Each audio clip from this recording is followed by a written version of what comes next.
race for president now. Donald Trump bracing for his next battle. This time, the GOP frontrunner takes aim at Christie after New Jersey's governor picked up a key New Hampshire endorsement.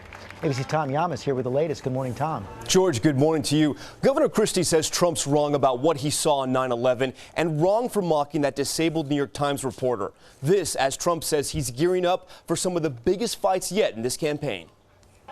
Overnight, Donald Trump playing political prophet, telling his supporters to get ready because the real war on Trump is about to start. Hey, there's only one way you get to the top, and it's all through Trump, let's face it.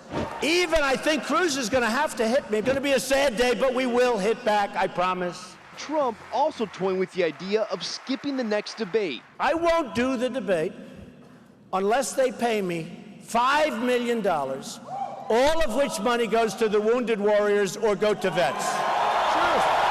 Seriously. As Trump draws the battle lines, a feud with Governor Christie is heating up. Christie not only picking up an endorsement from an influential New Hampshire newspaper, but the New Jersey governor now strongly refuting Trump's claims that he saw on television Muslims in New Jersey celebrating on 9/11. That did not happen in New Jersey that day, and it hasn't happened since. Trump telling us Christie is changing his tune. But you know, he didn't say that the other day. He was very weak the other day. So the other day he said it like, well, he doesn't know. And now I guess he feels a little bit emboldened. He must be careful with what he says. Why do you think that video hasn't surfaced? Well, we'll see what surfaces. Trump insisting on playing by his own rules, with his own facts, and with the primaries around the corner, he is showing no sign of letting up. Oh, I have a lot of energy. Ooh, do I have energy? Whoa. Now, at that rally last night, Trump later said he likely will participate in the next debate because if he skips, then his rivals would call him a chicken. George? That is probably true. Tom Yamas, thanks very much. Let's talk to our political analyst, Matthew Dowd. Right now, I think it's like Donald Trump could take your job as political analyst. He was sort of analyzing why Christie is going after him. Christie does have some momentum in New Hampshire right now. Yeah, he does. I mean, I think Christie has a very outside shot. And I think the thing about Christie is the endorsement has not had a history, that paper as endorsement. Manchester Union leader. Of picking the person that wins most of the time, but it does give you a bump. And the thing about Christie is a lot like that story of the two guys trying to outrun the bear. They don't need to outrun the bear, they just need to outrun each other.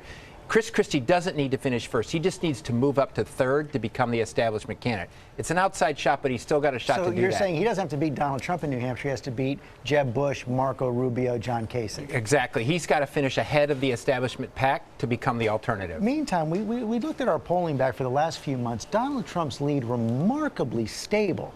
He's stuck right at 33%, about a 10-point lead last 3 months, 90 days. It's an amazing phenomenon. When we started looking at this in August and you go through today, he's got a quarter to a third of the support all along, no matter the mistakes that people have said he's made, the insults that he's given along the way, all of those sorts of things. His supporters are very sticky. To keep up with the Star Wars theme, his supporters think he is a Jedi Knight, and the GOP establishment thinks he's a Sith Lord. And his schedule last night, he was in Macon, Georgia. Come on. I almost missed that one.